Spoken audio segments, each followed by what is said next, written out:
We're playing some red-black Shadow here, and I actually like the look of this build of Shadow a lot. There's been a lot of variations of this archetype since Shadow was added in the most recent historic anthology, and I think being very aggressive like this build is looking to do is a great slant to take it on. So we've got both Stormfist Crusader and Bomat Courier here as a way to refill our hand as we play out all of our cheap spells very quickly.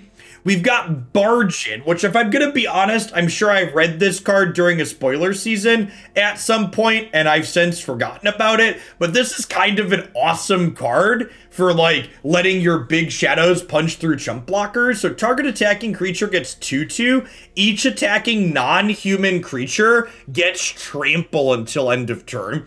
So this only pumps up one of your creatures, but it gives everything trample. So if you have multiple big shadows and Scourge of the Skyclaves, these cards are going to get to all punch your... Oh yeah, hidden card that's probably good. Definitely has Eldrade as the set symbol. 110% has Eldrade as the set symbol. We've got some good efficient interaction. We've got things like Feed the Swarm, Fatal Push, Bloodchief Thirst. We got some Thoughtseizes and Agonizing Remorse as discard spells. So let's go ahead and dive on into some games here with this and see how this aggressively slanted Shadow build gets to do here today.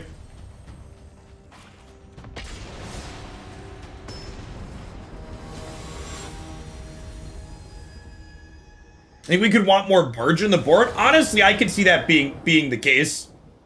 I could see playing more copy of Barge In for the creature matchups we expect to be chump blocked. I don't think Croxa is very good in a deck that doesn't have a way to aggressively put cards in the graveyard.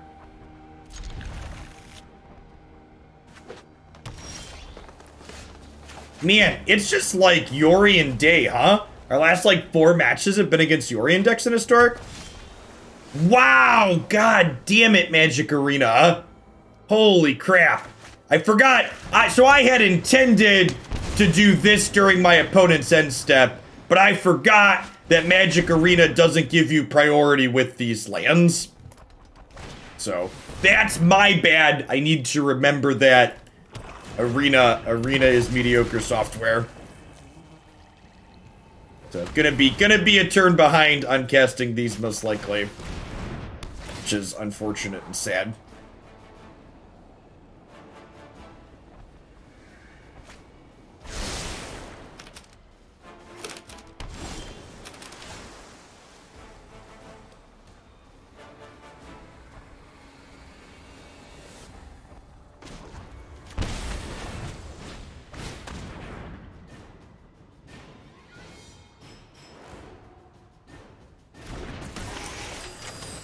Alright, chat.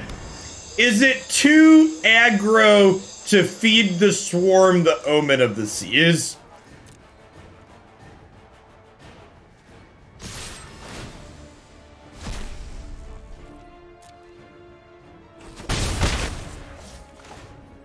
I just feel like it's not.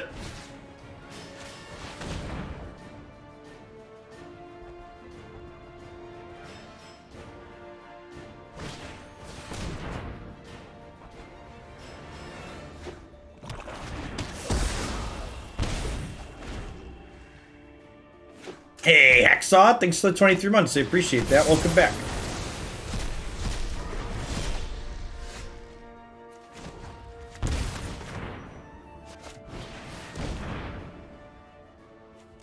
Okay. That's a good draw.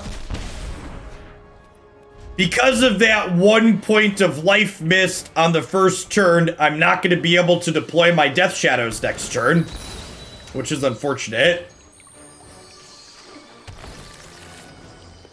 Don't you dare tell me you drew Ultimatum.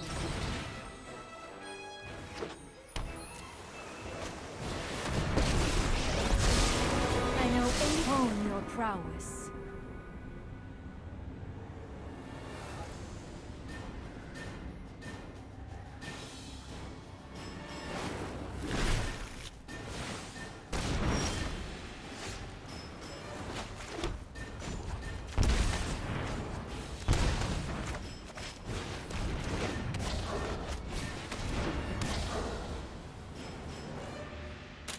Maybe I'm supposed to kill Narset here, actually, rather than give them another impulse. That's probably the play. Yeah.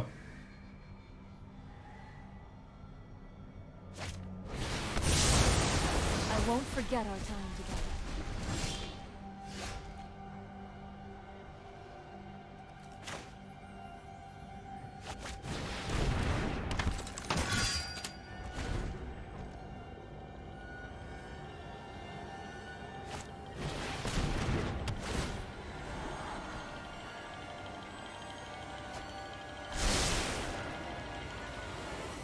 Moving into Sky Noodle here is pretty good.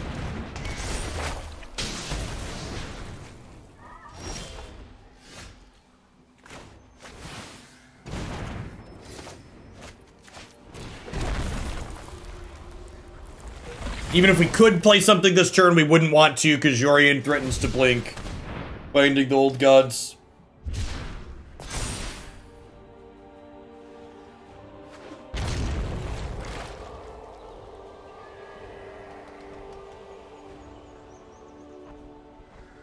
A lot of people are gonna learn about faithless looting.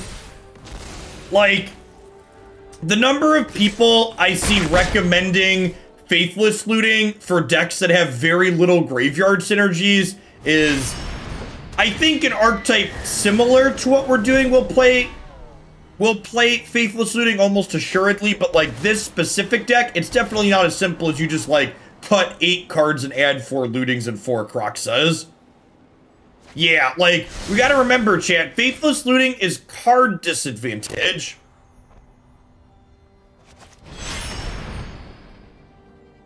Yeah, we're gonna see a lot of people brainstorm locking themselves as well. Elite Skip, thanks for the follow. Good morning.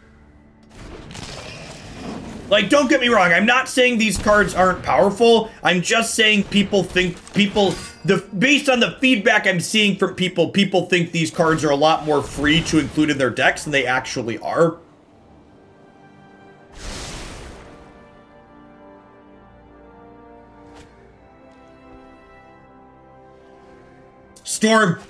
Jund Storm Herald with Faithless Looting is gonna be sick. Super looking forward to that deck getting that card. Roiling Vortexes, some Duresses. Looking at my sideboard, I probably have too many cards for creature decks that I shoved in here at a glance.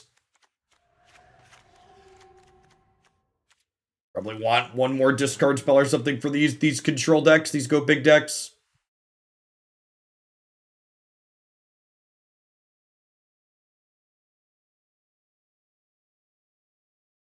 Help me understand what brainstorm locking is. Yeah, it's when you cast brainstorm without a way to shuffle your deck. So you draw 3 and then you put 2 cards from your hand that you don't want anymore back on top of your deck. And then you're forced to spend your next 2 turns redrawing those. Brainstorm's a powerful card because it lets you see 3 additional cards the turn you play it. But it's only really doing that if you have a way to get rid of those 2 cards you just put back on top of your deck before you redraw them. Yeah, Inquisition, on the other hand, is a card that will easily slot into a deck like what we're playing. Like the Agonizing Remorses will probably just turn into something like Inquisitions.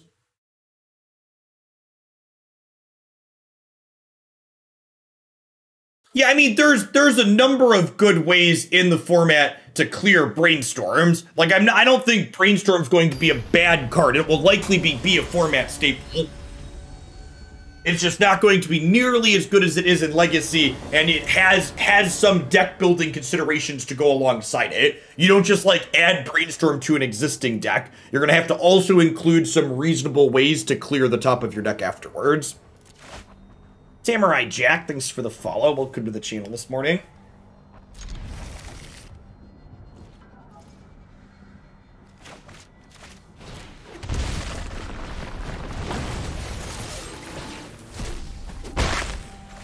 Yeah, like we played blue-black control in Historic yesterday morning, and that deck's honestly probably the closest thing to a deck that gets to add Brainstorm for free, because it's already playing a bunch of Field of Runes and Fabled Passages, along with things like Search for Azcanta.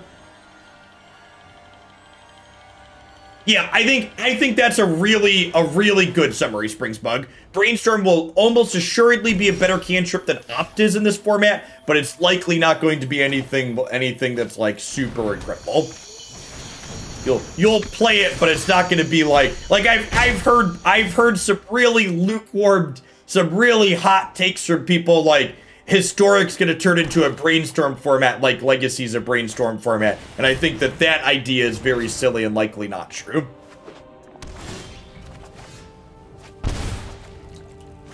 Alright, this is a great draw because I can check for a sweeper here.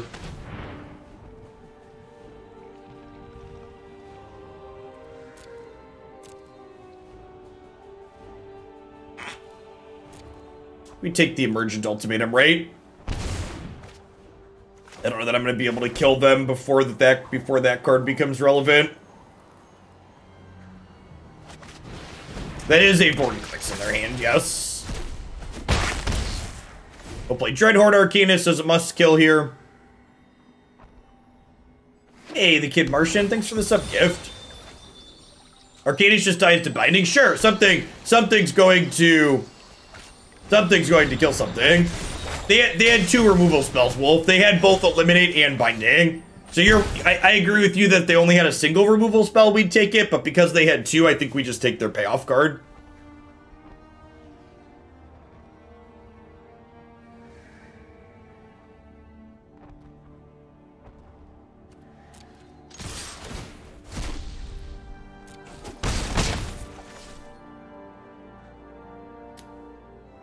That card's bad, Dannon. I don't really know what to say other than that card's bad. I don't really have a hot take on it. I didn't cover that card because it doesn't look constructed playable.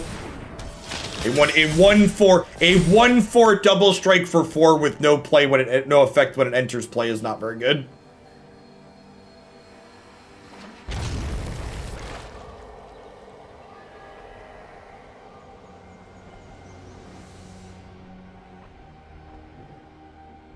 Hey, nice, kid. Illinois finally opened up vaccines to everybody 16 and up, but unfortunately, Christy and I weren't able to schedule appointments. They all filled up right away, which is fine. I'm glad to see people are using them. All right, so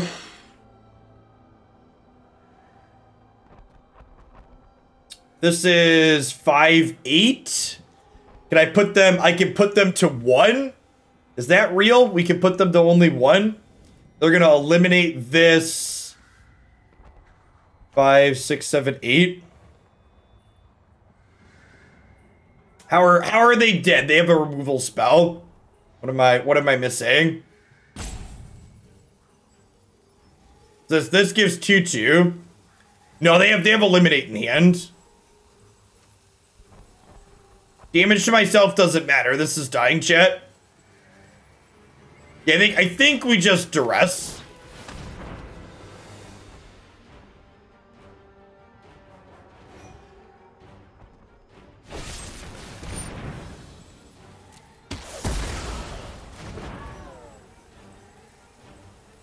All right, our hand's real bad.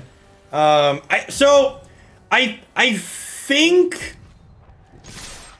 think I actually want to not Barge In. I think I want to do this, play Knight of the Ebon Legion here, and then hold up this Bomat Courier. Because our hand's kind of mediocre. Like if they peel a sweeper, I think 5 randoms are better than these.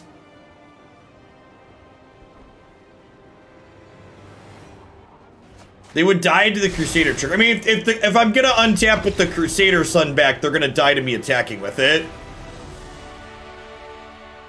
So putting them to 1 doesn't really matter. It doesn't really play around a sweeper.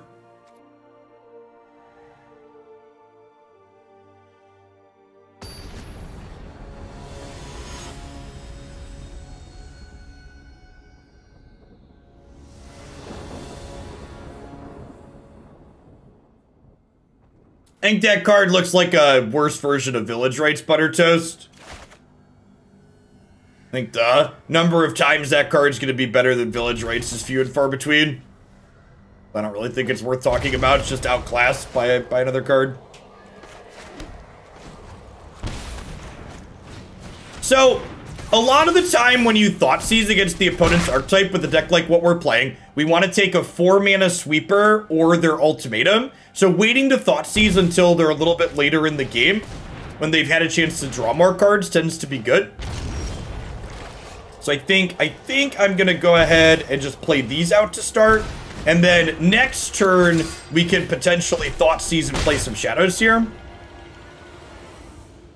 Gengarad, thank you for the 11 months. I appreciate that. Welcome back. Da Crabs, thanks for the follow. Wow, no sweeper here is huge.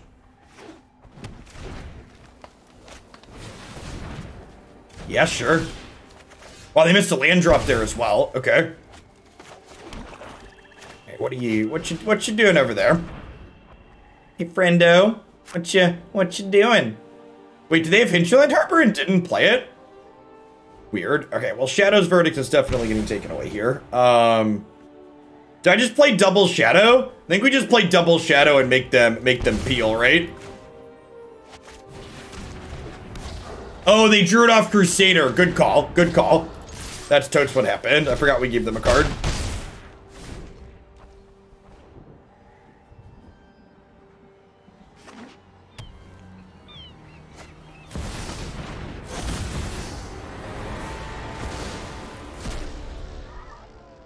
Are they dead? We get to do 3 to ourselves here. Bolt Land is lethal. Shock Land's probably lethal too. We get a couple of shots here.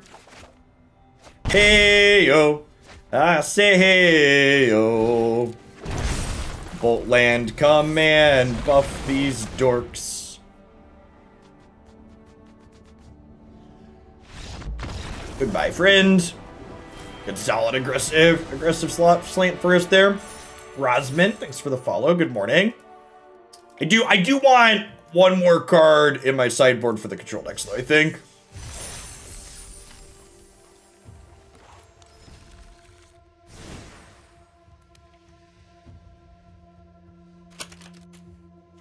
Put a Bloodfast in here and cut one of these other pieces of removal.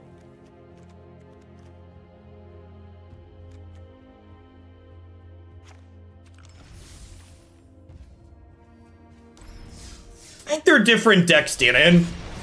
So this deck is more of an aggro deck, whereas the white-black Shadow deck is more of a mid-range deck looking to generate card advantage on the back of Ranger of Eos.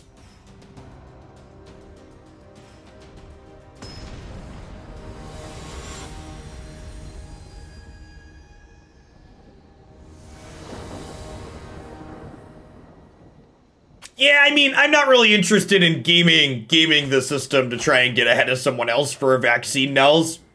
My family and I are very fortunate in that, like, we've been able to exist our lives pretty normally from home. So, like, if the vaccine appointments are naturally filling up in my area, I'm not going to try and cutting ahead of other people that want them. Obviously, as soon as there's an available slot, I'm going to take one, but...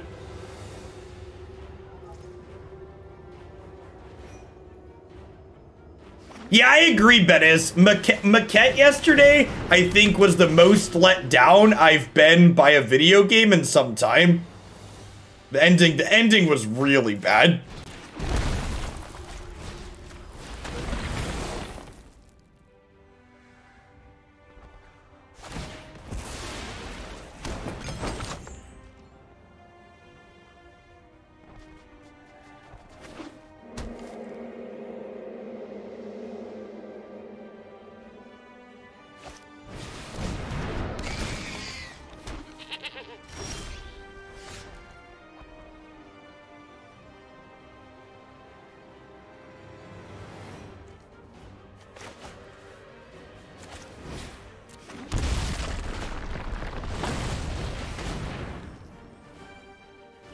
My life doesn't really allow me the flexibility to get on a wait list when Magus at the last minute.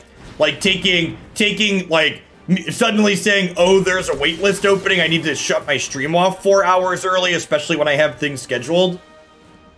Like, you know, my wife has meetings for work, my kids are remote learning, so that just really doesn't work for me, unfortunately. The Crabs, thanks for the brand new tier 1 sub. I really appreciate the support. Welcome to the channel this morning. I think we've died, chat.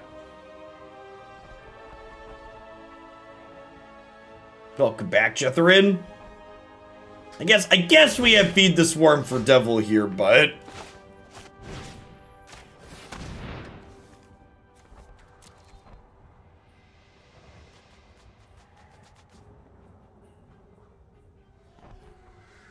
Okay, well...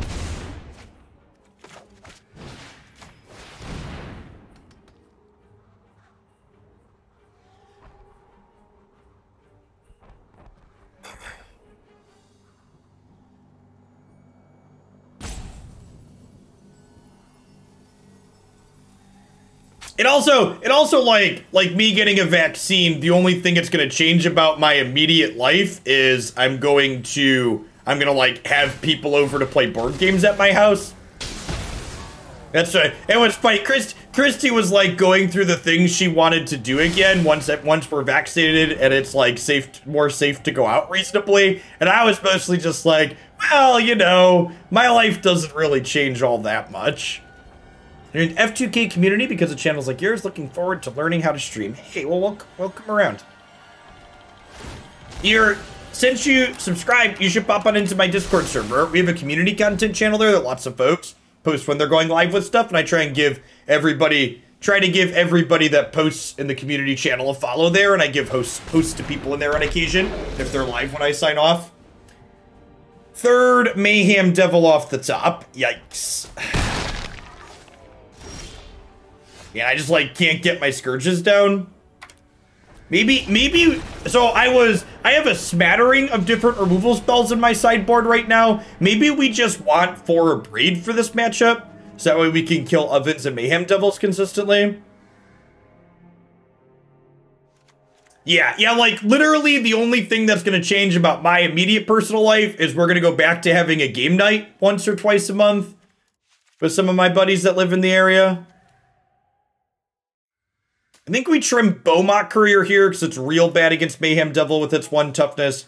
We bring in a smattering of removal spells. Honestly, that's probably it. I think I want the full 4 Abrades here. Maybe we drop these Noxious Grasps. Eric Tron, thanks for the 10 months. Welcome back. Good morning. Yes, I think Silver Quill Command will likely be very good in Black-White Shadow. That was a deck we called out in my Strixhaven review, which you haven't checked that out, you should on YouTube at some point. If you haven't seen my set reviews before, they're a little bit different than the way a lot of people do set reviews. So my set reviews aren't 5 or 6 hours of talking about cards that are only limited cards, or, you know, things that die to Bone Crusher Giant in Standard. My entire set review is only about 90 minutes, and I explicitly only talk about cards that I think are interesting designs or have potential to be constructed playable.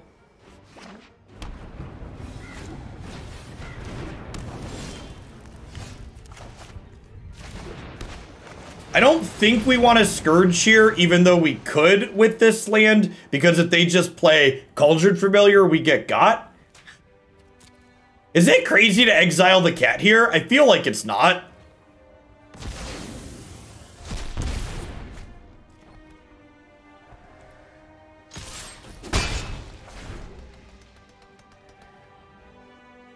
That sucks, Nels. Yeah, my wife's job has been...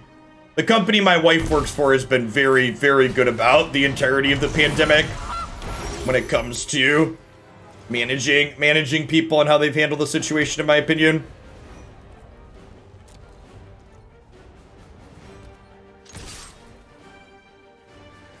Well, to be fair, Silver Oak, there mostly just haven't been restrictions in most part of the United States for most of the pandemic, so like...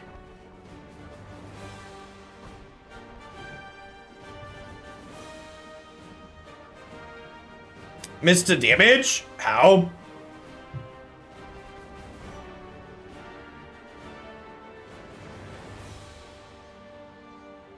We could, I feel like we could push this bird and then play Scourge this turn. I kinda like that.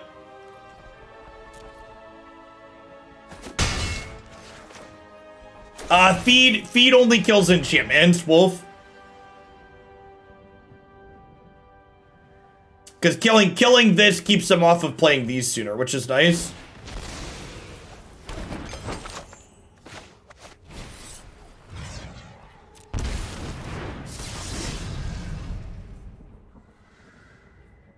Yeah, saving feed for Corvald, I think is important here, for sure.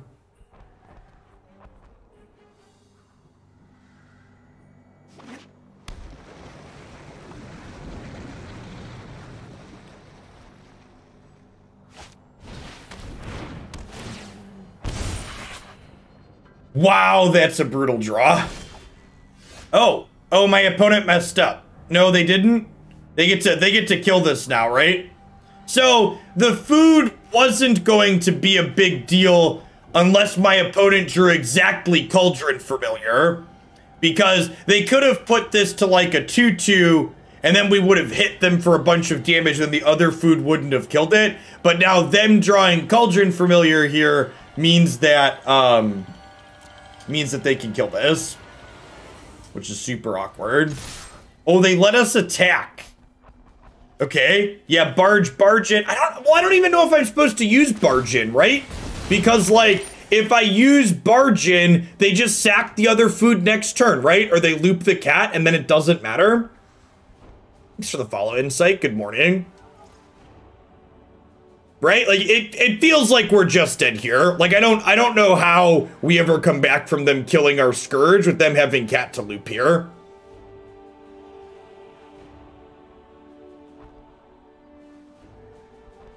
The trample pushes a fair amount of damage. Chat, this is gonna be a 2/2. Okay, I'm gonna do it. I'm gonna show you that this is gonna die next turn.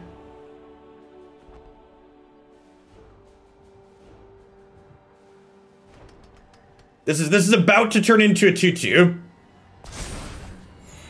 It's not a 20-turn clock. I guarantee you we're not winning this game. I'm gonna play it out for Wolfen's sake and for people in chat that don't believe me this one time. But I promise you that this game is over.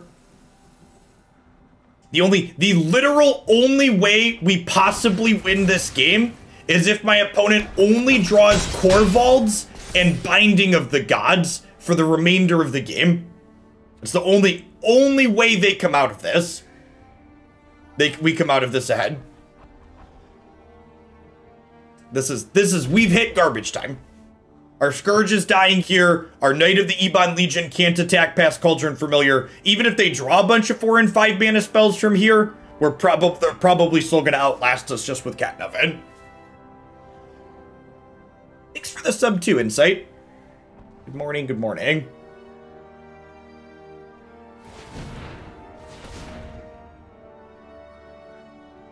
So again, they sack this food to kill Scourge. And then cat stone walls our threat here. I'm gonna put a stop on their end step so I can pay a life here. If I can get this Death Shadow down sooner.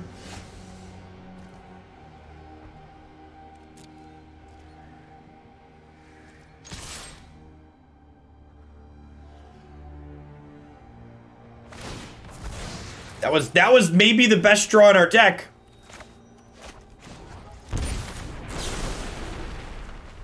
Yeah, I definitely want 4 Abrade in the sideboard.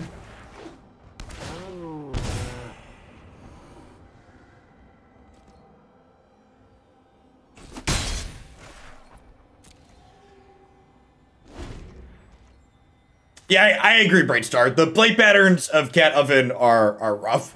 The only thing is, you know, format balance is a delicate thing. I think at this point, if they banned Cat or Oven in Historic, I think they would also need to simultaneously ban something out of the Auras deck.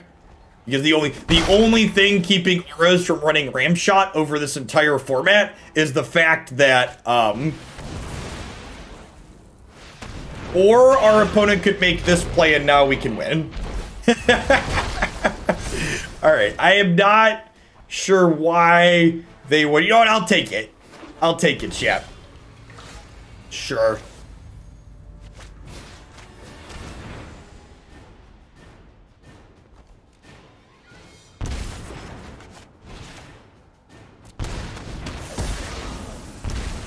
I mean, winning this game, if we win this game, it doesn't really have anything to do with being fast, more so than it has to do with my opponent didn't prioritize killing my threats. They prioritized sacrificing a land when they only had 4 lands in play.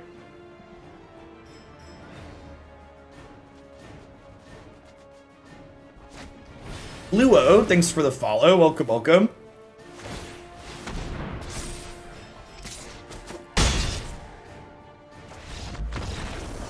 Hey, look, chat. We died.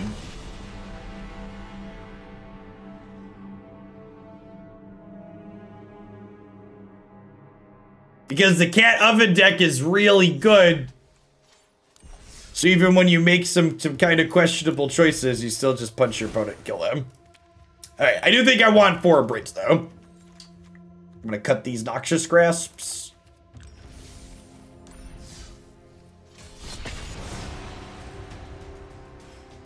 I actually don't think Claim is the offender in that deck, Thorman. I think Cat Oven does a lot more for the archetype than Claim.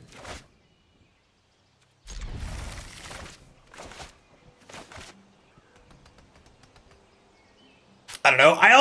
I also don't think I expect them to really make any changes anytime soon. I think especially with the Mystical Archives that are going to be coming soon and Strixhaven dropping, we're probably like a month out from any changes to the historic ban list at a minimum. Yeah, there are a number of versions that don't even play Claim is correct. You didn't have to do that, Wolfen. Thank you for your absurd generosity today. I think we just hold the Bomat Courier today. Or today, this turn. And then next turn, if they play another like 1 or 2 drop out here, we can thirst Dreadhorde Arcanist, thirst something else.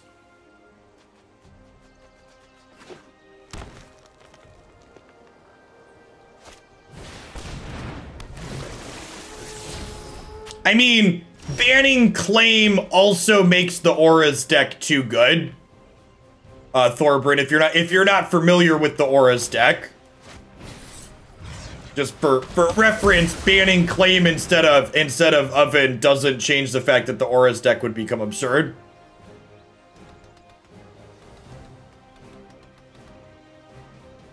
All right, so I think we're playing Skyclave this turn, right?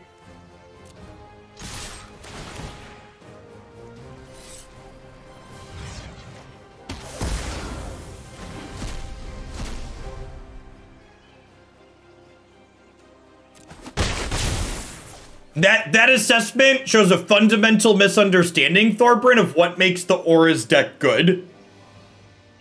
So, for people that haven't been keeping up on Historic, the reason why the Auras deck is really good and competitive right now is because of the card Kaya's Ghost Form. So, Kaya's Ghost Form means that traditional removal is generically useless against the Auras deck in most situations.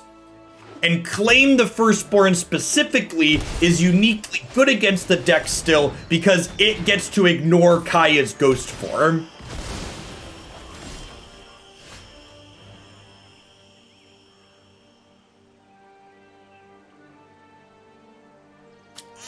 This is a touch awkward on the templating here. Because this is explicitly an attacking creature, I can't flash this back with Arcanist the turn I play it.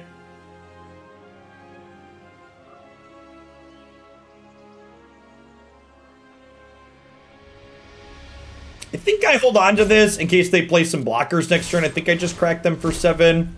It could also be right to jam this, that way Bomat Courier could draw some cards.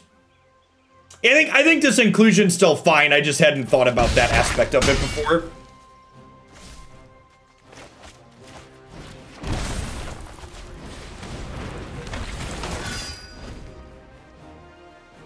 No, not at all, Aradas. This deck's playing this card because it gives Trample.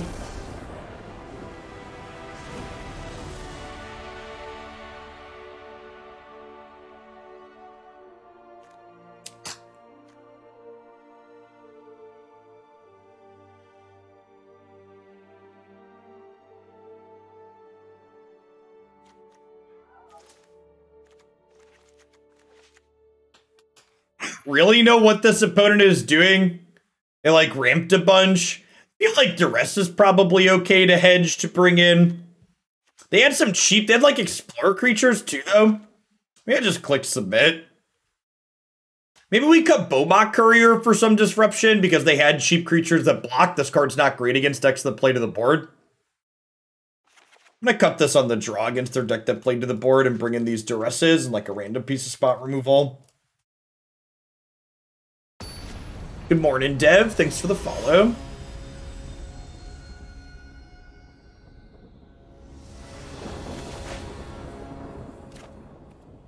Cling technically lets you... Wait, what? Is this the same deck? I'm so confused. Cling technically lets you exile their creature in response to the ghost form. But it's a lot of moving parts.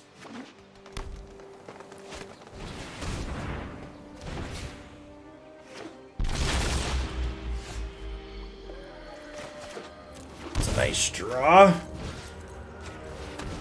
Yes, it's only if you kill it, not exile. It is correct.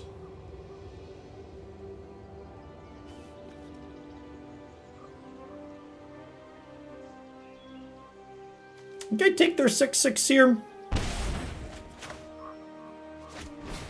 Morning, Smithy. Thanks for the follow. Yeah, they're playing Abzy and Self-Mill, it looks like. And both of these are going to get counters now because we dealt 5 to ourselves this turn. We shocked, we Thoughtseize, we Ifnir Deadlands.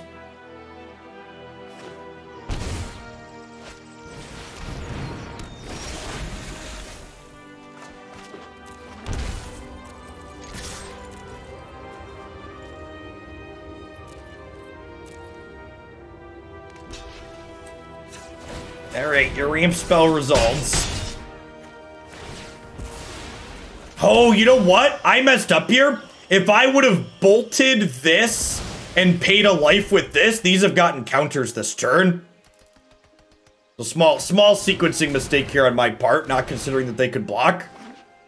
Should have bolted this and then paid here, and then these would be 3s.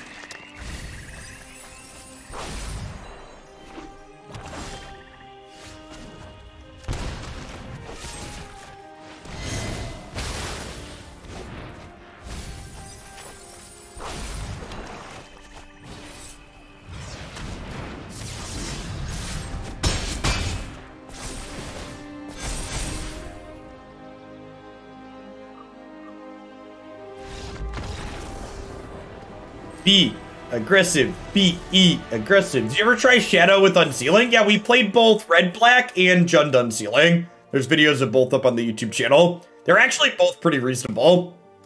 Sarkhan's Unsealing is a pretty powerful card when it gets to do it at once.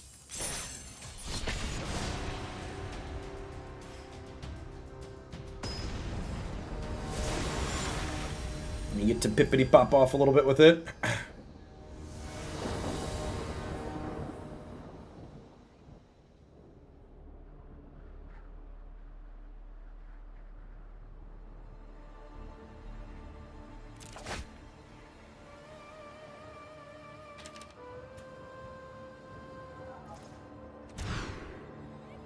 Orphan Guard here. Likely control. Could be something like elementals or a meme as well, but likely control.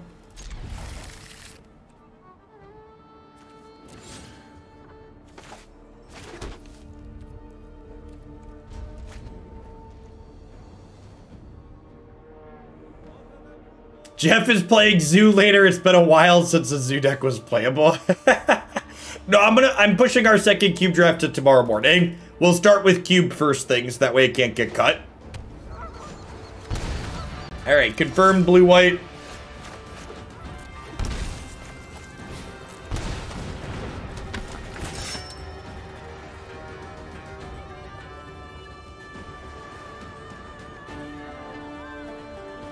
So next turn, we'll lose 1, 2, 5. We'll get to play Death Shadow. How did we end up in Cube yesterday? We are undefeated lifetime in Magic Arena Cube. I'm a skilled magician.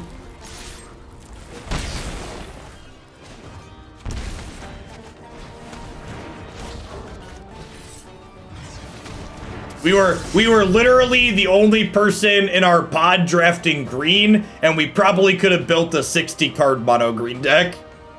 Deck was really good.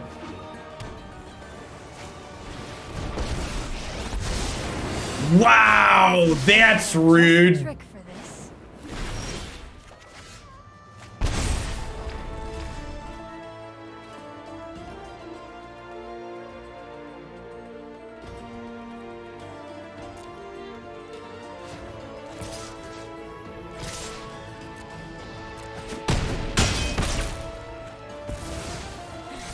I was not prepared for this.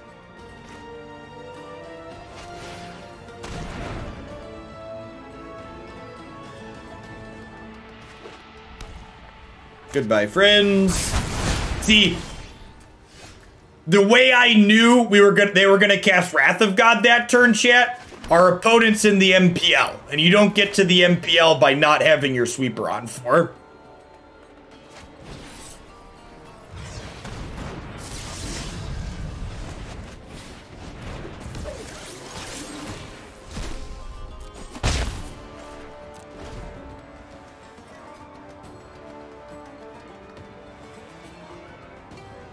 MPL question mark. Ah, the ever popular and successful Magic Pro League. It's okay. If you play a ton of Magic and you don't know what the MPL is, that's fine. Wizards doesn't really know either.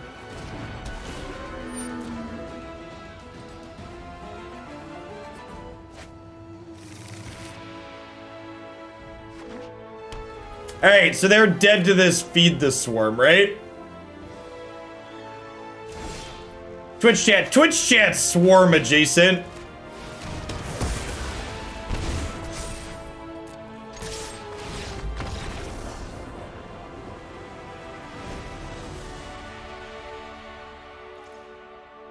Feed me, Seymour.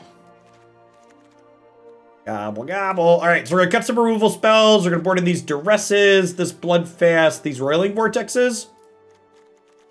Looks good. Looks good.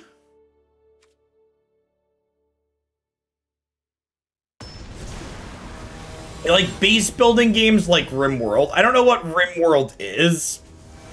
Can you give me a different example of a base building game? Yeah, I agree. I think the introduction of the MPL was a huge detriment to competitive Magic as a whole.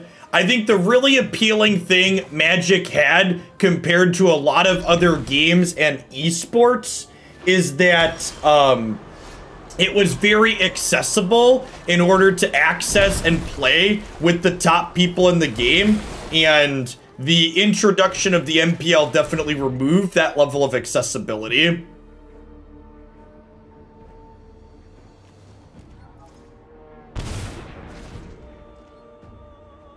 Dear sweet baby Jesus, thanks for the follow.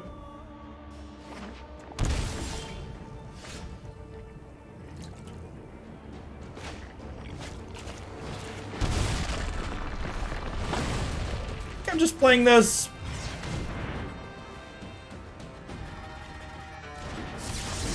To be fair, I think they could have both been true. I mean, they only have so much budget to go around, and the MPL is incredibly expensive to maintain. For reference, for people that aren't familiar with the MPL, all of the players in the MPL and Rivals get a yearly salary to play Magic. I think it's like $25,000 for Rivals, like $50,000 for the MPL. Those numbers could be very wrong. I don't know exactly what they are offhand.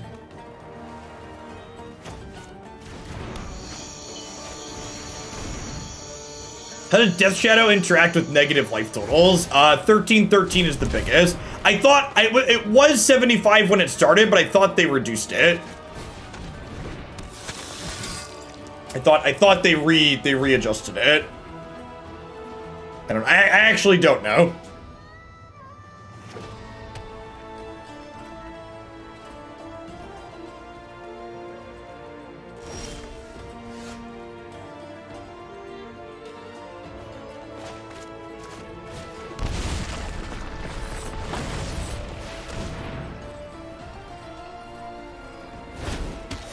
Yeah, I think that's accurate, Socio.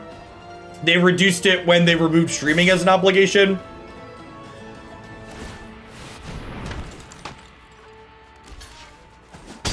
Because the first year the MPL existed, they required all those players to stream.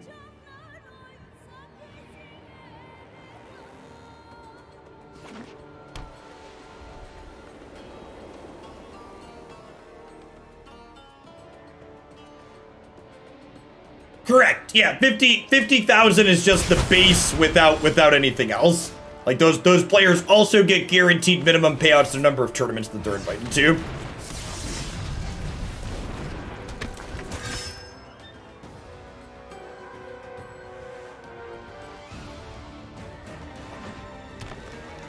I mean, like, I know it sounds like a dream to have guaranteed $50,000 per year plus a little bit more to guaranteed play Magic, but like, if you're an adult with other obligations like a family and things like that, and you have other career options, like, the lack of stability in what the MPL is versus building a career somewhere else, that's really not that much money if you have like the ability to work another traditional job and like have some sense of stability there with guaranteed prospects as you.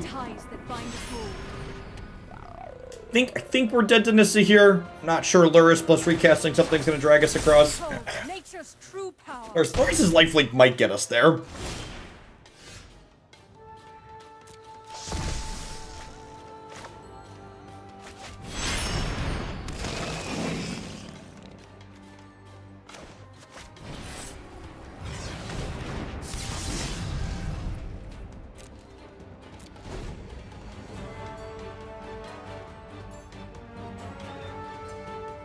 Yeah, sure, but not everybody wants to make content, Thorbrand. Like, if you look at the number of rivals and MPL players that actually make content without it being a strict requirement of their contract now, it's actually not that many.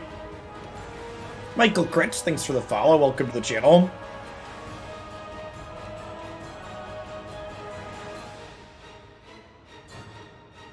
Isn't Brian Kibler in the MPL? No, he's not.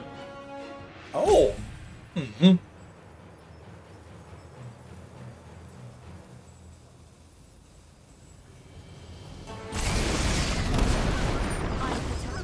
Cannot protect itself. Rise, my elemental friend.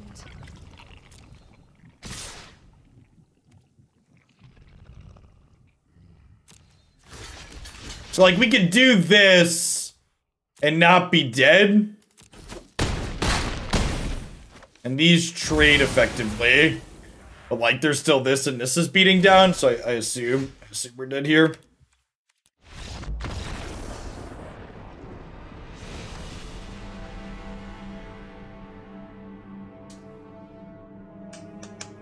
I'm happy with how I boarded. Let's just, like, be on the play and hope they don't peel Nissa after having double sweeper.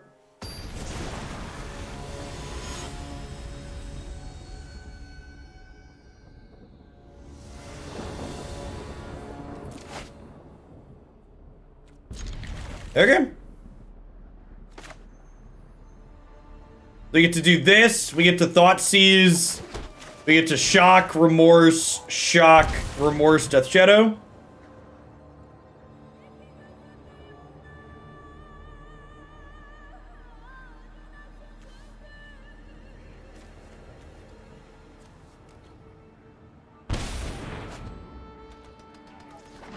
Silver N, thanks for the follow. Good morning.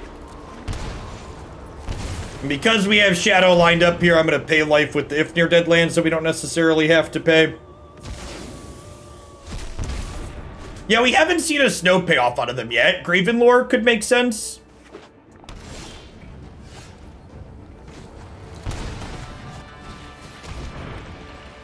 I'll do it again, I swear. I'm glad we had another discard spell there. Good old-fashioned Thoughtseize bug.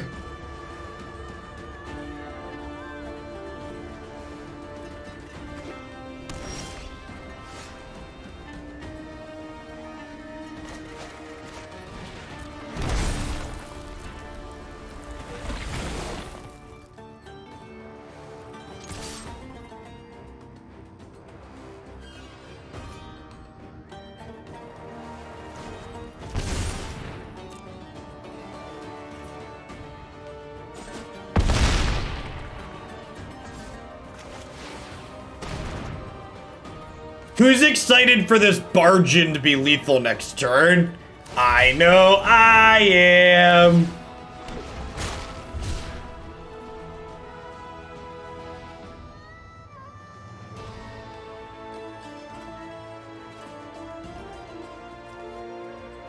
Death Shadow's about to put his head through that fence, chat. Are you ready, kids?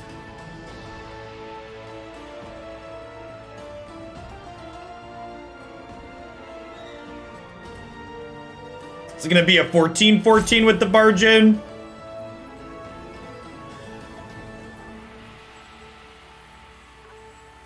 Yeah, our opponent's playing Arctic tree line, so they definitely have some kind of snow payoff. It's not just I'm throwing you off type thing.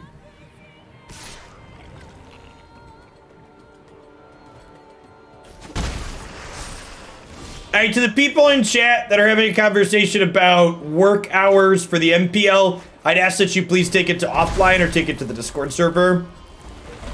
Please and thank you.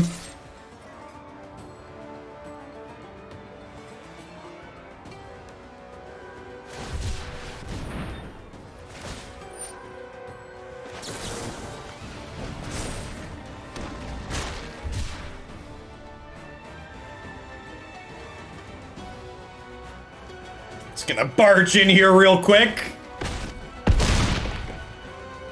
Crunch. B. Aggressive. B. E. Aggressive. Do. Do. Do. Do. Do. Do. Do. Do. Listen, chat. If you win a game of Magic and you have more than 1 life total left, you didn't use all your resources as efficiently as you possibly could have.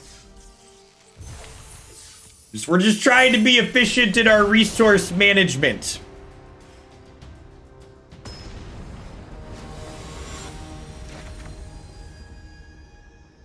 Does Barge In compare to Temur Battle Rage? Not at all. Temur Battle Rage is much better. Is Barge In the best thing we have for that type of slot? Sure. It's really not comparable, though.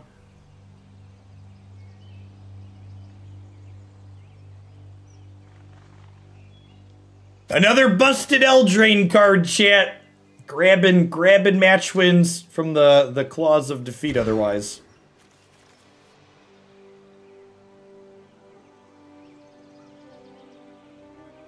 Why are you bolting yourself? Resource management? Yeah, exactly.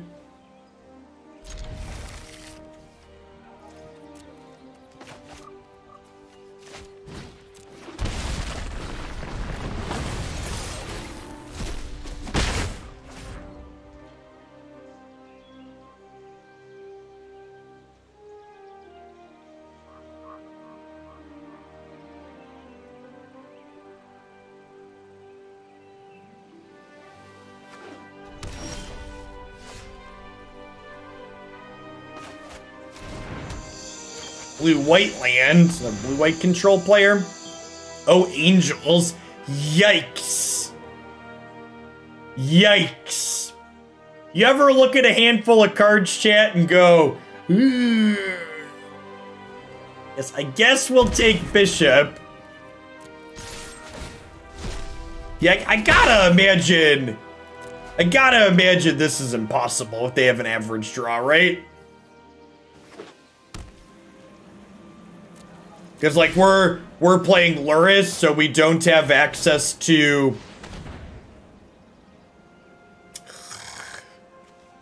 I'm gonna take the Valkyrie and hope they never draw... Hope they never draw a green source. It's a real shame. If this would have been a Bolt or a Shock or the Desert, we could have played this and then sacked this to draw, which would have been great. Memnite Shyamalan, man. Shyamalan. That's an excellent username. God bless.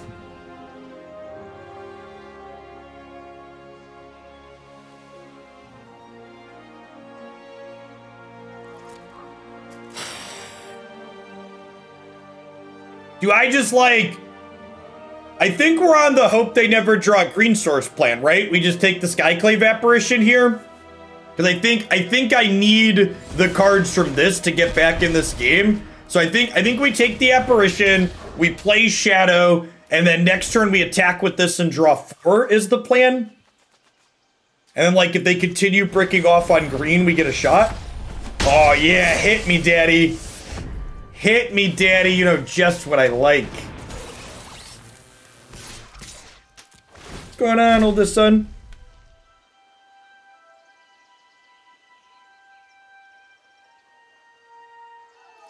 No, you do not get to come down here and ask me to undo whatever your mother's done. That's not how this works. Mom and dad are a team.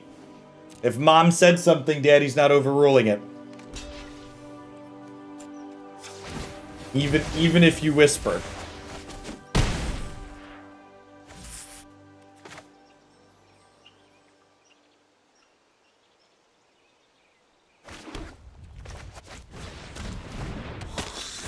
So the problem here is I can't Thoughtseize because then I die to the Resplendent Angels in the air. So I just gotta pass back here.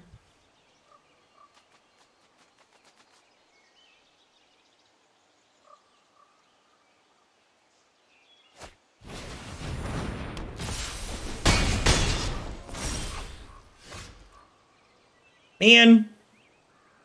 Our what's it called would have been lethal here, huh? Yeah, Barge In would have been lethal. Super, super close. Do we need more than 2 Barge Ins? I don't have a second red mana, chat. I could Bomat and hope for push. Okay, yeah, that's true.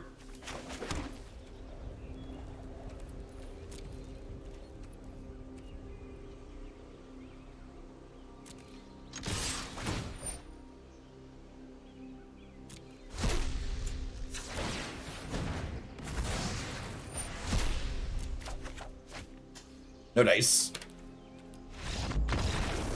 Yeah, Kazul's Fury could be an okay inclusion in this archetype too. I thought about that when I looked at it.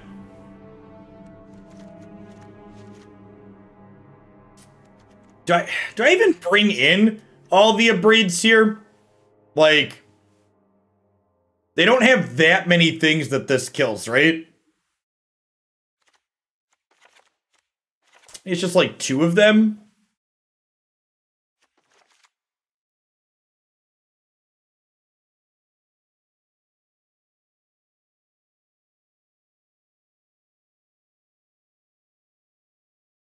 What are my trims? So, I don't actually think Roiling Vortex is very good here. It technically can stop them from gaining life, but holding up red mana is something we're not going to be able to do.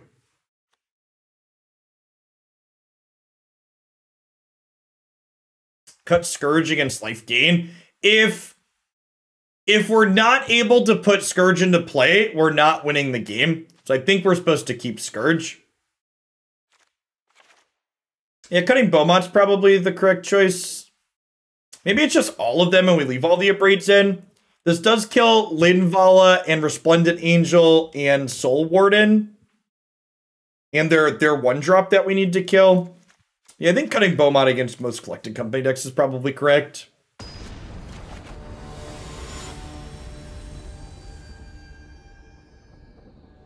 Yeah, if we sit there and hold up red a bunch, like Rampaging Ferocidon's really good in this matchup because you don't have to sit there and hold things up for it, but...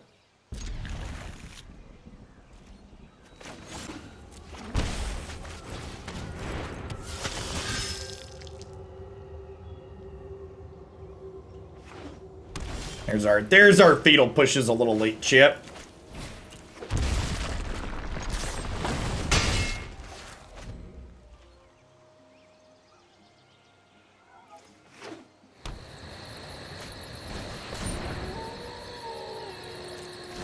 Fail shoot.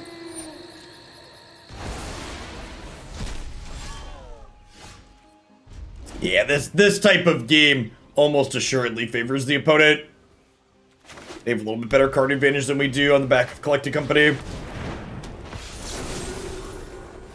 We're not just over, but definitely not going ideal for us. We want to be the one applying pressure in this matchup for sure. This is a great draw. I get to tag a company here before it happens. Okay. And then we get to Abrade a Resplendent Angel, and then they're kind of on empty. Kinda. Okay.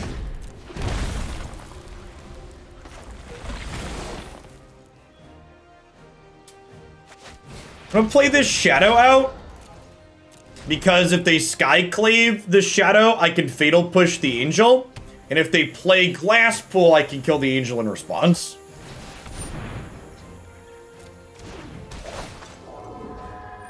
I think the idea that Collected Company is too strong for Historic is very silly.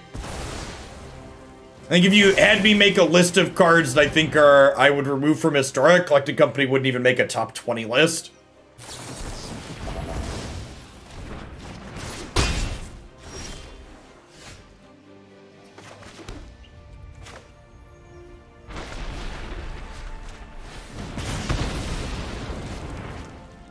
Collected Company is a fine, reasonable card.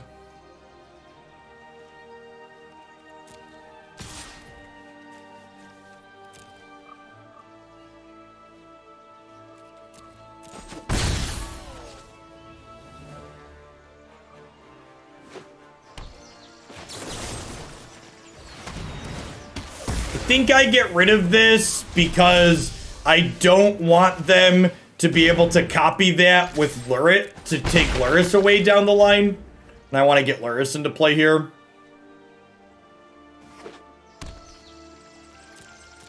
Opponent flooding out a little bit here is great for us, obviously.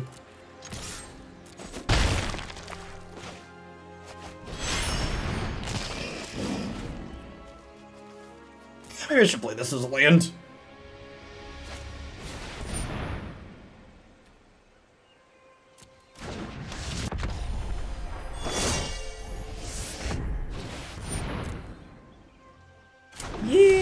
Definitely should have played this as a land.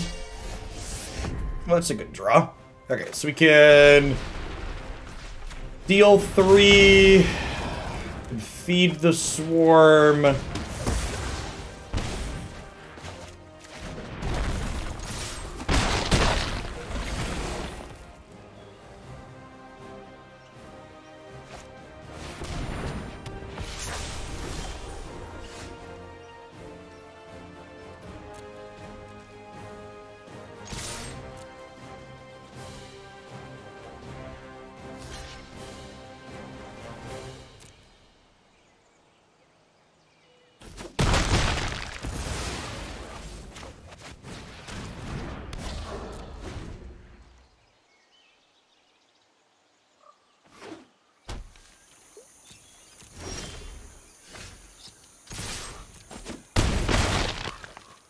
Okay.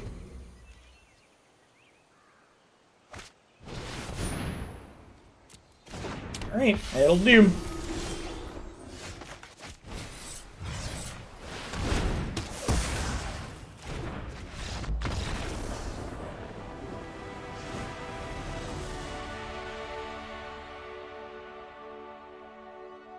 Opponent flooding out there a little bit gave us the breathing room we needed to be able to find some more threats there. Let our 1-for-1s work a little bit.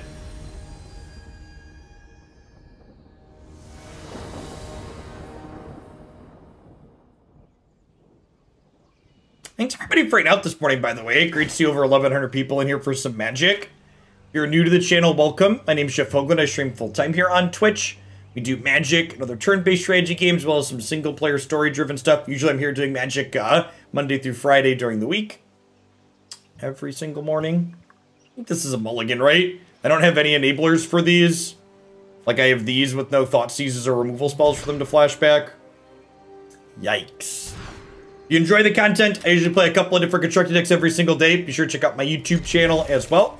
Everything gets uploaded there and archives to, each deck gets its own video, so it's easy to find things. Deck lists that are easily exportable in every video description.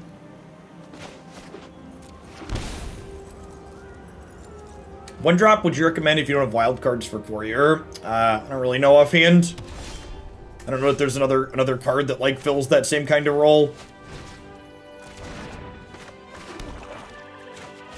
get vetoed here.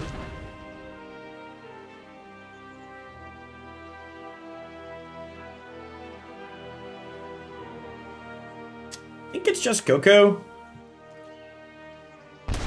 My thoughts on Dreadhorde in this deck. It'll be better once we have Inquisition of Kozilek.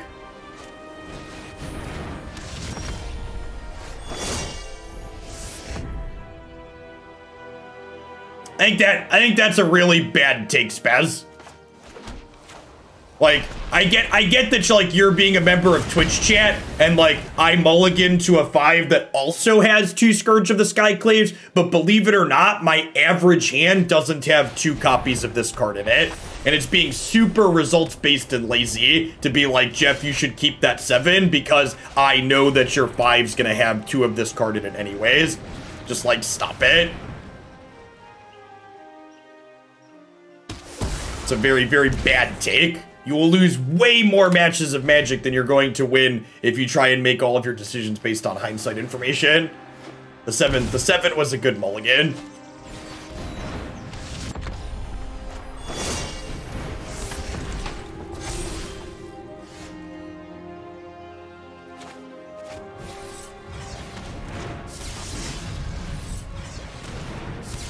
People on average don't mulligan nearly enough.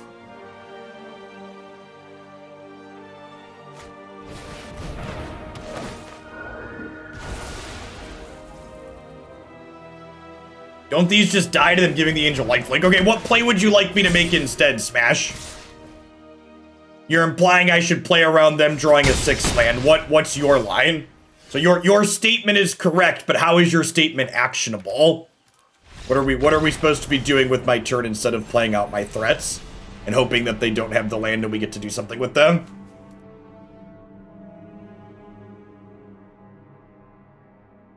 Yeah, and the optimal play was we mulligan to 5 and our hand was bad and we're probably just dead. That's how Magic works sometimes.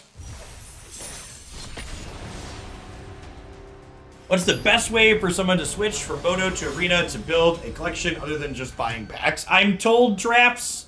I'm told if you're good at drafting.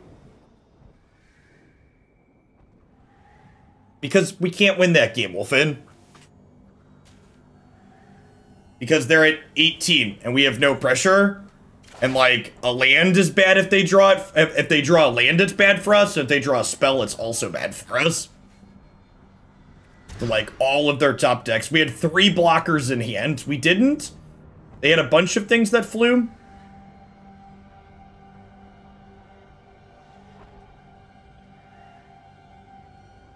I'm gonna use your statement was correct, but how is it actionable at a Zoom meeting later this week? God bless.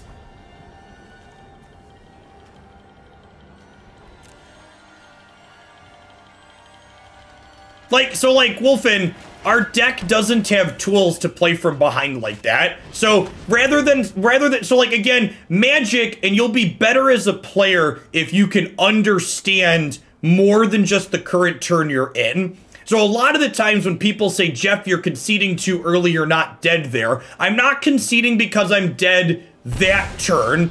I'm conceding because the deck that we're playing and the situation that we're in no longer has a series of draws that allow us to win the game. And it's not just the thing you're missing, Wolfen, is not just, okay, how do we get out of this situation here? It's not only what are we drawing, it's what's my opponent drawing too, right? Like, they have so many, like, their board is huge. We were 33% to draw a kill spell. That's not true. Do I want to shotgun one against turn 1 Thoughtseize? I think so. Like, I get it. Like, it goes back to the Jund deck, the Jund matchup we were playing earlier. If we draw, like, again, like, what I'm playing for matches on the ladder, I don't really care about what my specific win rate is. We're, like, single-digit percentages to win a game from that position, so there's no reason, or less than single-digit percentages, so, like, playing from that position isn't really worthwhile or profitable.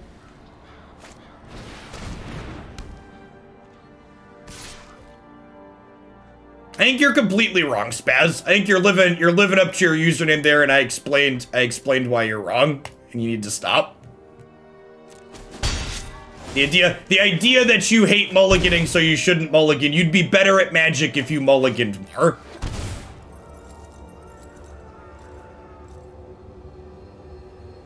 I think we're just discard spell plus push this turn.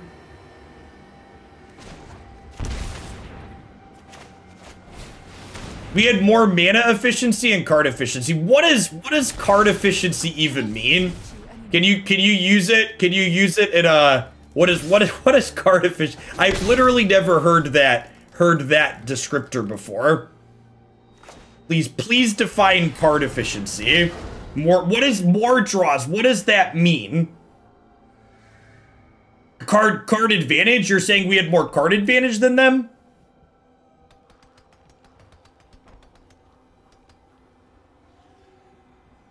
So you're referring card advantage, not card efficiency. Card advantage is when your card generates multiple cards.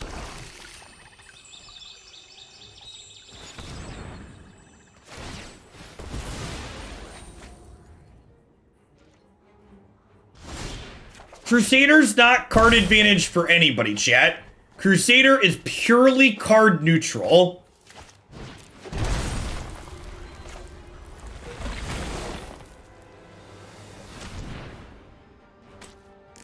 This card does not generate advantage for anyone.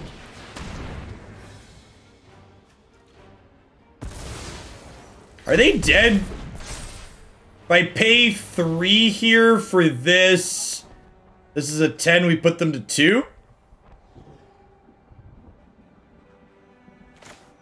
Alright, I'm only gonna pay 2 for this, because the difference between 2 and 3 is whatever.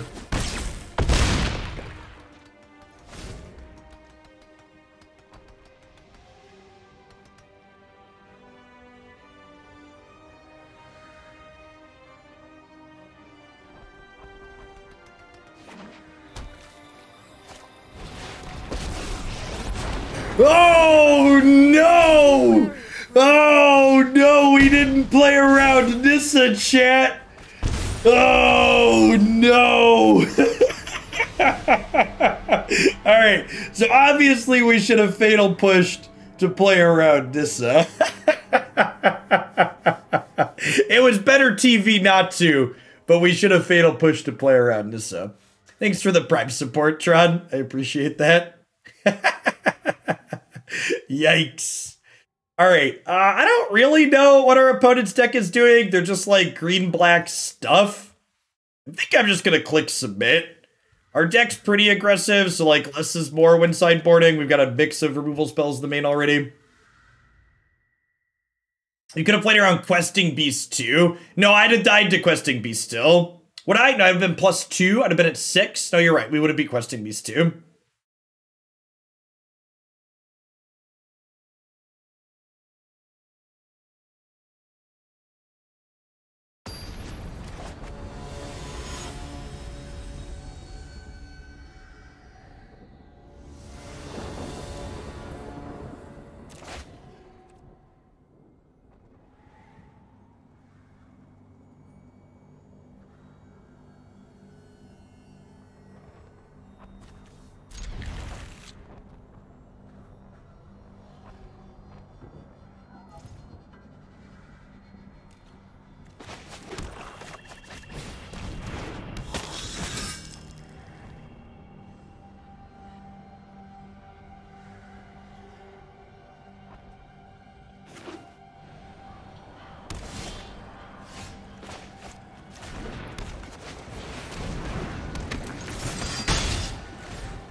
Small sequencing mistake on my part here.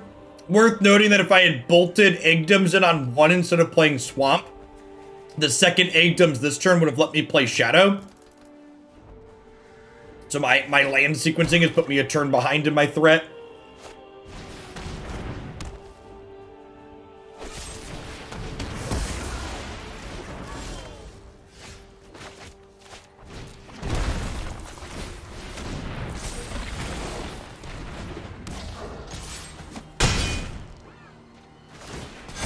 Been climbing pretty well with the big flash deck. First time I felt invested in Magic deck quite a while. Yeah, it's really sweet, Duck.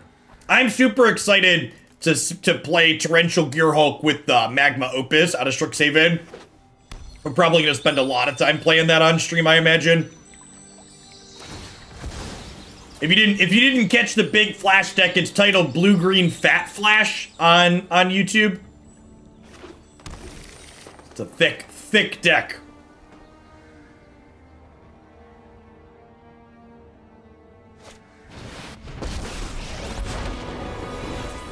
Magnificent world. The land fights for us.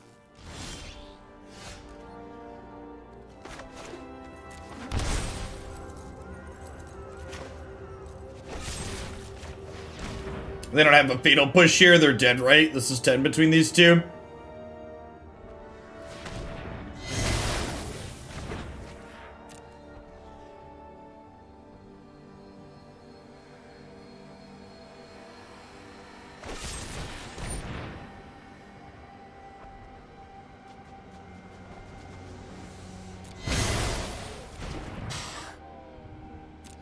I think I kick Bloodchief's Thirst to kill Nissa as opposed to using Barge In. I think I want to pressure their life total here. This might be wrong though. If they have like land second Nissa as their last two cards, this makes me kind of sad.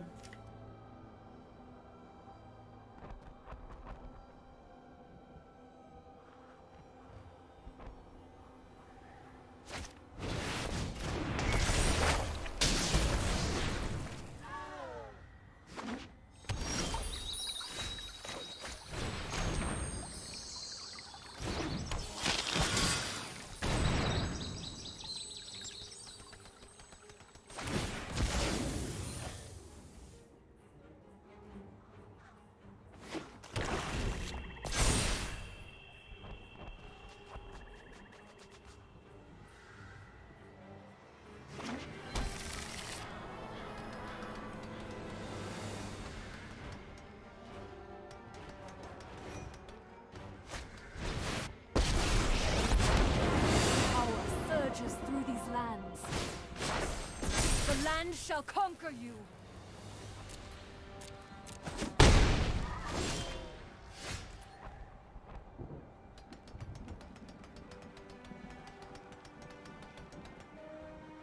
Man, we're 1 point short of lethal.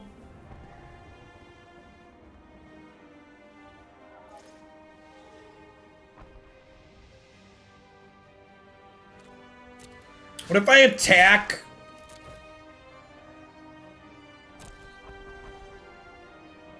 And if they don't block, this is lethal, right? I think we do.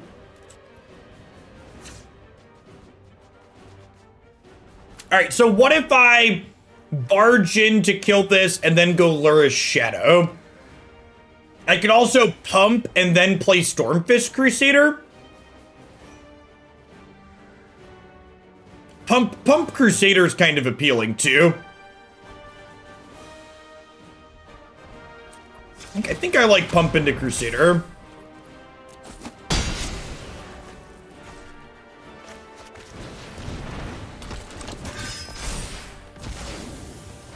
I can see Claim Fame being okay. Dreadhorde Arcanist has been pretty mediocre in this deck so far.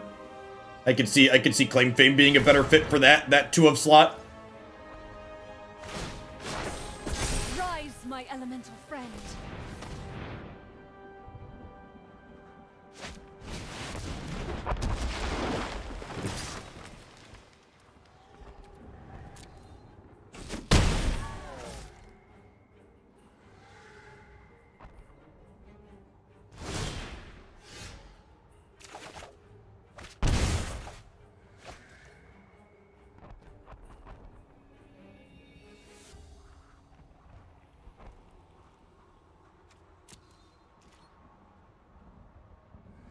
Are they dead? I think so.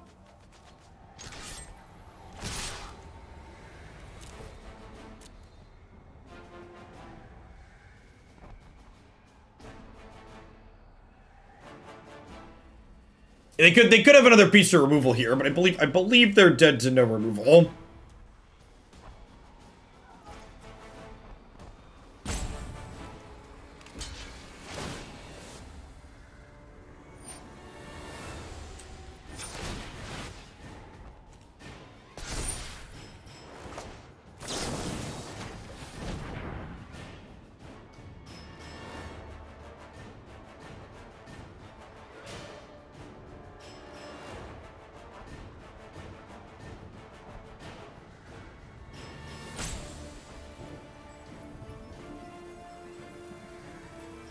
So, do we beat removal with these blocks? I think because they didn't gain life, we beat removal with these blocks, right? We beat one piece of spot removal here because they didn't gain 3.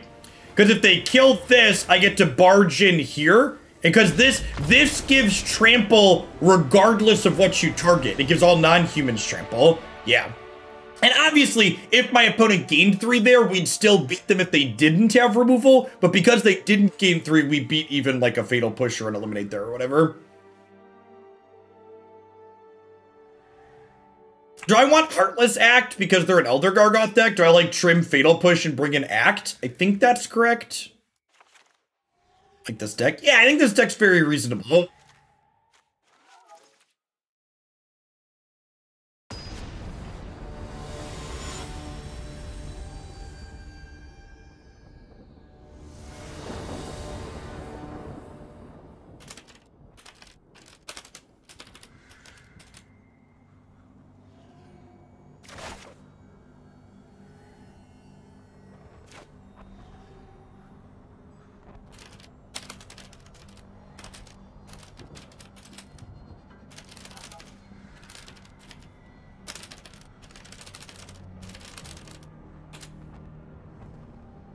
Alright, so we would have won this 2-0 had I played around Nissa in the first game. The Pandaverse, thanks for the follow, welcome to the channel. That's a good one. So, I think we Thoughtseize on 1. I think we Thoughtseize on 1 because I have Arcanist on 2.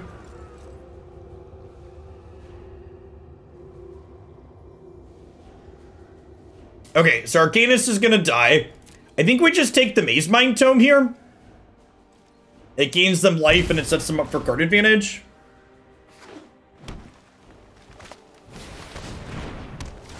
Act hits Dissalands. Yeah, Act hits Dissalands by making you just take 3 counters off them.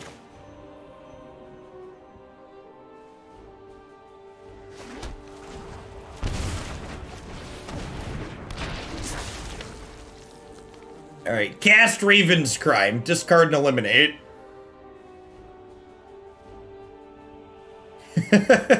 Yeah, their hand's gonna be empty here soon anyways, so Arcanist getting 1-for-1 by eliminate is even on tempo. Thanks for the follow, by the way, Pandaverse.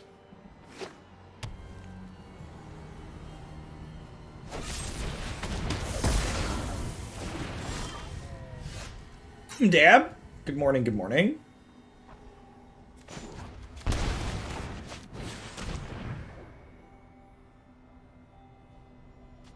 They might murder this. If they murder this, we get to play Stormfist and it can survive.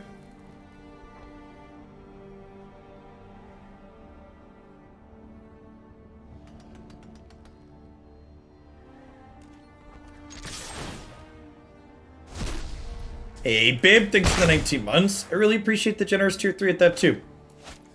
Good morning, good morning. Did Raven's Crime see play? I don't believe it saw play in Standard, but, like, I played it in, like, Life from the Loam decks in non-rotating formats. Hey, Chuck, thanks for 19 months. We're gonna start tomorrow's stream. First thing bright and early when I go live at 8 a.m., we're gonna kick off with the Cube Draft.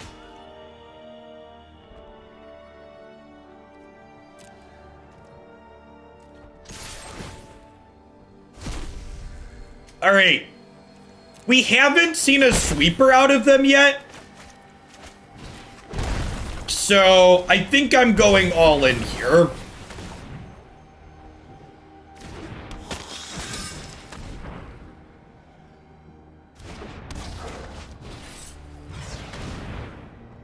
Yeah, if we get Shadow's Verdict in here, I'm going to be real sad. But, like, if they don't have a sweeper, like, going super wide here is great. And holding cards back in my hand is really bad against Nissa, and they definitely have 4 Nissa. I think I want to play around Nissa as opposed to playing around a sweeper we haven't seen yet.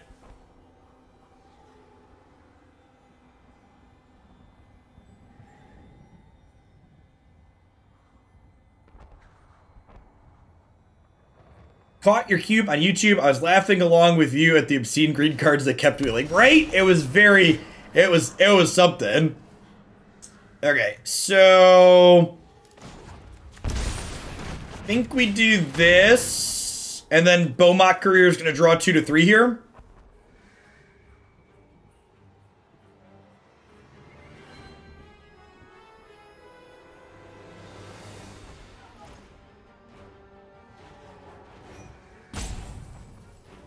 Bomat Courier's been really impressive. I haven't seen this in other Shadow Shells, and I've liked it a lot here in this set today.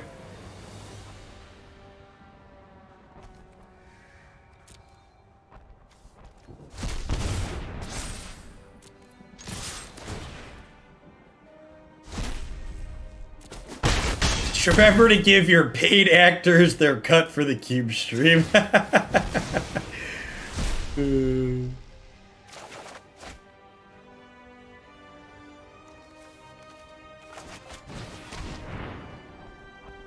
Your move, Yugi boy. I think it's right to play this out because, again, I think they're more likely to have a piece of spot removal or a blocker than another sweeper here. Or than a sweeper here, so... I want to play around spot removal.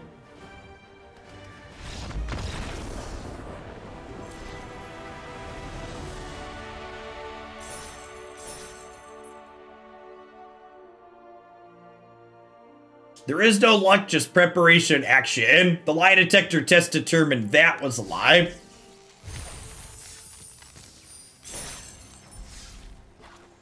Listen, chat, if I wasn't lucky, I wouldn't be where I am today.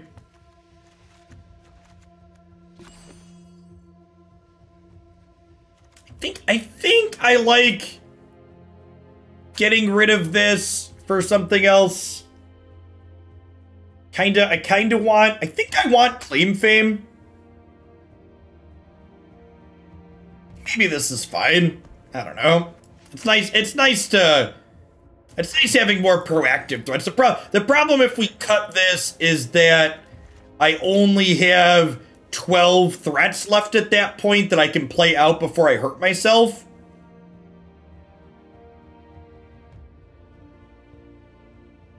I feel like I want 14 threats that do that. Are there any other good proactive threats we could be playing? Yeah, I don't hate the idea of more Barge In. What are cheap red-black threats that fill with Lurrus that could be good? Are there any other good ones that fit? Dreadhorde Butcher. Yeah, like Croxa definitely doesn't fill. Robber's okay. I don't know that we see enough cards. We cast enough spells for Pyromancer to be good. So again, the problem with Claim Fame is that Claim Fame is not a card you can play proactively on turn 1 or 2. And we currently only have 14 proactive turn 1 or 2 plays. And I don't know that I really like cutting our proactive plays. You know, I actually kind of like that suggestion. Fervent Champion. Yeah, we have 8 other knights. I don't hate Fervent Champion. Some Javier in here.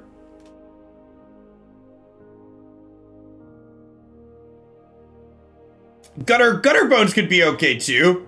Yeah, just some 2 power 1-drops. How do you feel about trying Fervent Champion or Gutter Bones, Wolfin? Okay, I think I'm down for either of those. I'd like to like maybe like cut. We had Fervent. Do we go Cleave? Nah, I don't think so. I like Lurrus. Lurrus has been good. This gives us 16 proactive plays, which is nice.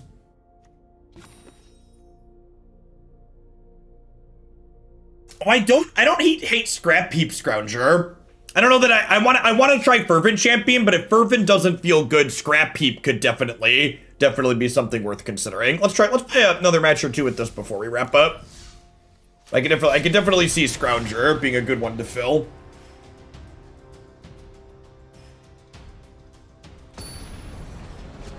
Two mana is a lot. I agree. Twice as much as one.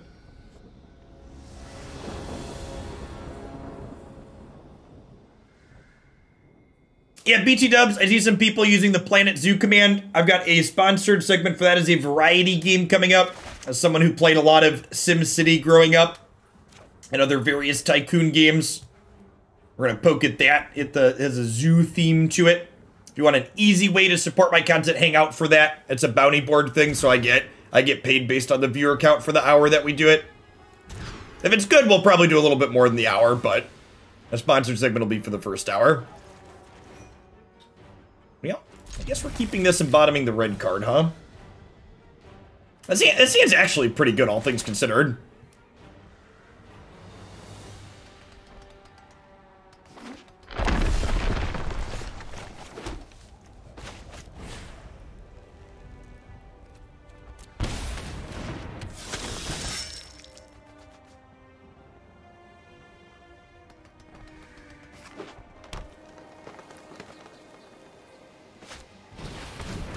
I spent too many nights lying awake thinking about how to better let my guests see my penguin exhibit. Planet Zoo is great. That's awesome.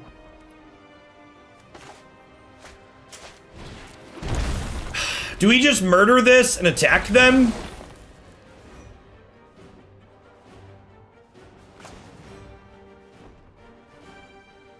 It's the most resource efficient play. If we spike a red land next turn, we could play all three of these. Oh, maybe I should have paid an extra life there. It's tough. I don't know that it's strictly correct to pay the life there or not. Nice.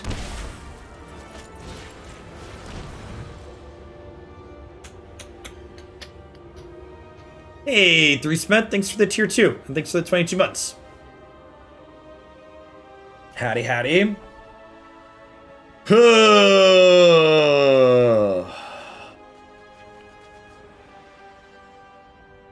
All of these are bad news bears. Yeah, it's probably Coco, but this Great Henge is like also threatening to bury us. Fervent Champion looking bad here against another deck with creatures in it, for sure.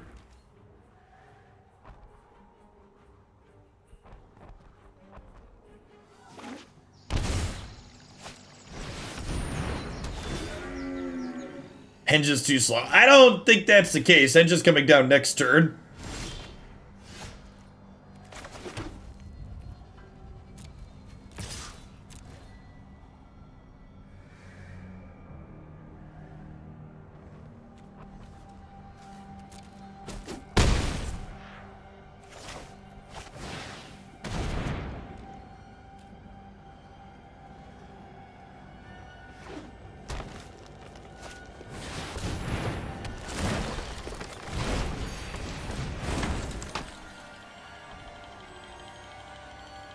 I mean, we didn't really have that good of a shot at drawing a kill spell. We had 2 copies of Bloodchief's Thirst, and... well, Thirst didn't even do it, right? Because I didn't have the land yet. We had three removal spells, which is pretty far from a good chance.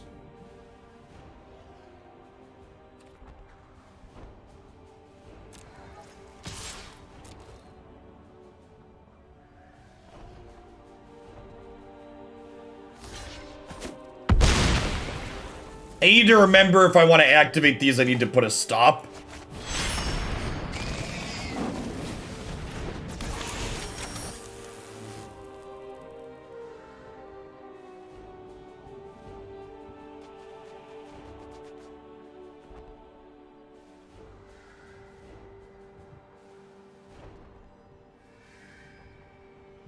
Can you use Deadlands with Pig out? I believe so. This is non-lands, right? Yeah, players can't sacrifice non-land permanents. We can't use Bomat Courier, though.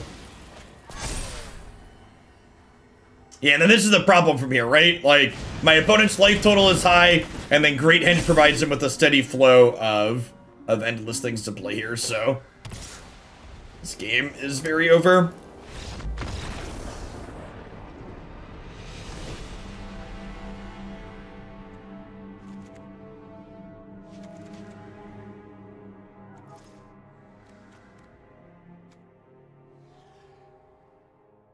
So matchup for Witch's Vengeance isn't particularly exciting. I feel like we probably give up Bomat Courier since Yasharn shuts it off and it doesn't really attack in super profitably. I think I'd rather have Champion than Bomat because Champion pairs up with my other things to push more damage and it works with Barge In better attacking into blockers because it's first strike.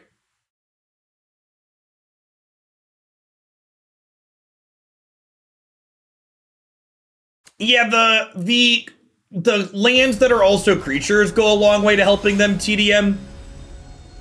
So the fact that they get to play Collected Company hits that double as lands means that they end up in a pretty reasonable spot a lot of the time. I like that idea, Rhino. That seems like it could definitely be a card worth testing. Vanisho Pyromancer. That's adorable that you could poke yourself with it.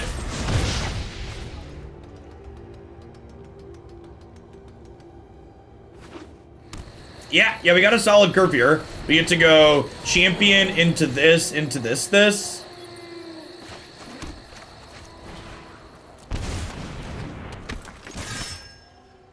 Everything's bad against the Auras deck, Todd.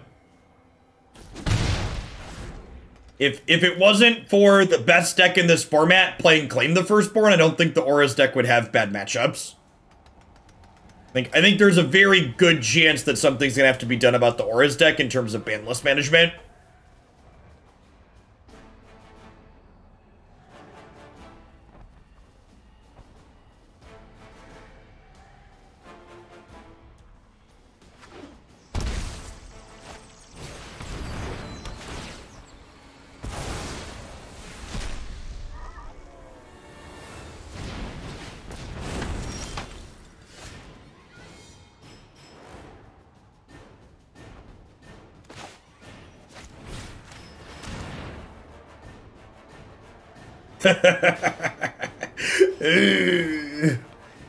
Okay, they don't have a land. Do we just feed the land war elves and hope they brick off for a turn or two, right?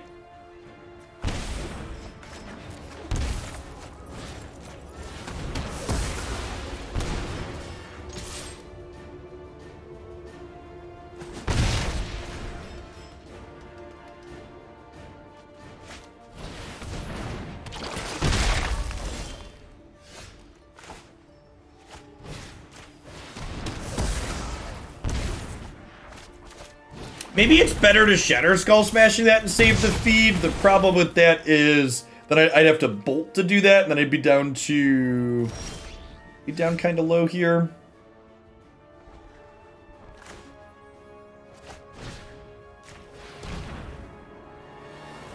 Right, opponent's building a great big house of bricks.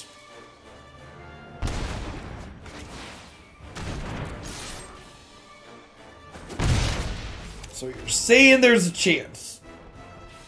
Take a chance on me. Do-do-do-do-do. Hey, Rage. Welcome back. I'm glad you enjoyed the cube stuff. Yeah, we're gonna start tomorrow's stream. He'll be doing cube draft first thing tomorrow morning.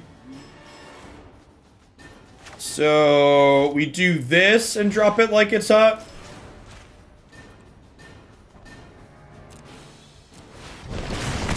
We did not Rage. We did 2 historic decks today.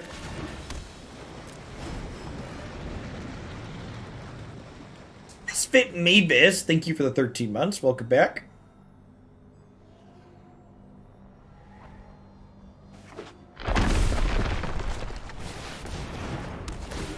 Does a cube video perform relative to constructed videos? A little bit worse than my average historic video, but not by a significant margin.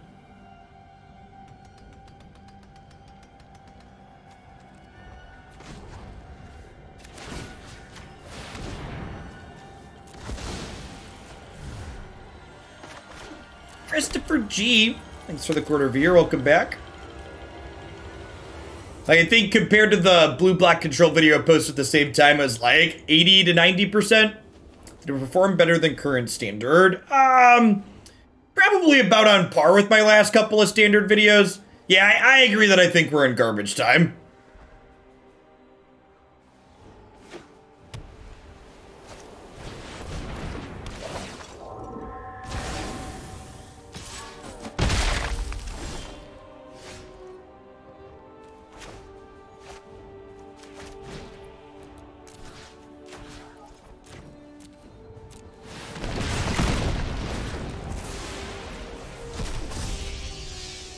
Would Shadow be the best deck if Mana Burn was still a thing? Nah, probably not.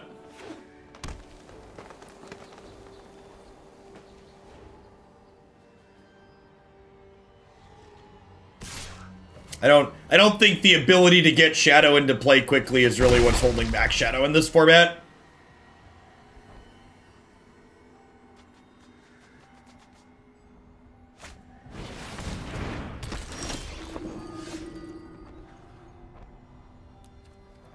Yeah, these creature matchups seem exceedingly difficult.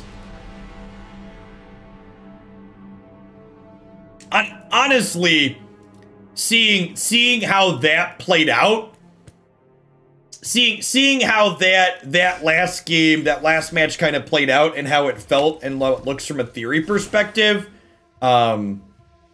we had Lurrus in a graveyard. There was nothing in our graveyard that Lurrus recast. Every one of my creatures they killed, they exiled, and my opponent had a removal spell in their hand, Finn. So I was literally dead on board there. Like, that wasn't even me conceding early. Like, my opponent's removal spell was face up. I had nothing I could recast with Lurrus. I was at 2. They had two power attackers. Alright, so I think Fervent Champion is probably not the right extra threat because of how bad it is in the creature matchups. The creature matchups are pretty hard for Shadow in my experience. Mono Shadow struggled with those if they couldn't draw TBR. Yeah, the decks that play to the board quickly feel bad. Can you change your decks between matches? Yeah, the latter, your matches are not connected. If you're playing in a constructed event with a gold entry fee, you're locked in. So, I don't know exactly what I would want for the last threat. I don't know that we really have anything that plays super well in the creature matchups. Diagonal Monkey turns on Fatal Push. I'm actually not playing any Fatal Pushes right now. I don't think Fatal Push is very good. Footfall Crater. Footfall Crater is kind of cute. Barge In was fine. I don't know that I like. I don't know that this deck's like. I don't think you could reasonably make the creature matchups better with this archetype without fundamentally changing the deck. Would be my TLDR. I think there are ways you could rebuild this to make your creature matchups marginally better, but I think you just end up being kind of a different deck at that point, and you should just accept if you're going to play a deck like this that you're going to be bad against things like Goblins and Elves and Green-White Company. Like, there's so many things in this format that you can't have a good matchup against everything. To make it better, you probably become an Arcanist deck with Claims of Sure. And again, at that point, you're a fundamentally different deck. I agree that, like, a removal-heavy Arcanist-focused red-black deck is probably good against the creature decks, but that's a fundamentally different than, like, this aggressively slanted Shadow deck. For the non-creature matchups, this deck, in terms of being disruptive and aggressive, felt very reasonable. You know, we played against different Yorion decks and control decks, and I think that this shell feels fine. And something you need to really be able to overcome as a deck builder, brewing, you know, B-rate decks in this format when you're working on your own ideas is you have to accept you're just not good everywhere. Yeah, I think in general, Lambton, I prefer the Black-White Shadow because that deck, because of the card advantage that Ranger provides and Ranger's ability to tutor Fairy Guide Mother makes you a little bit less bad in the creature matchup. It's a little bit bigger build. It's not quite as aggressive. This deck had its appeal. Like I said, I agree that my big takeaway was that Bomat Courier felt really good in a lot of the games that we played. And part of the reason the creature matchups felt hard was the fact that Bomat Courier doesn't really shine there, right? Like, we're not able to use this to generate card advantage in those matchups. Dirk Dastardly, thanks for the quarter of a year. Welcome back. And Poopy Donut, thanks for the follow. All right, we're going to go ahead and shift gears for people that are my regulars. My schedule this week as we get ready to head on into the set release. I'm taking a little bit easy with Magic. We're doing a few hours every single morning. We're going to be doing a sponsored segment next for a game called Planet Zoo. It is a Zoo Tycoon builder game. It's made by, it was made by the same people that made Planet Coaster and Zoo Tycoon. It is a zoo building simulator. I'm going to go ahead and switch over to that here. If you want an easy way to support my content, just hang out for the next hour or so while we do Planet Zoo. It's downloading an update. Must have just pushed it out. Did we finish Maquette yesterday? We did most of Maquette. It's we hit a game-breaking bug at the very end that prevented us from actually finishing the game, which was super awkward.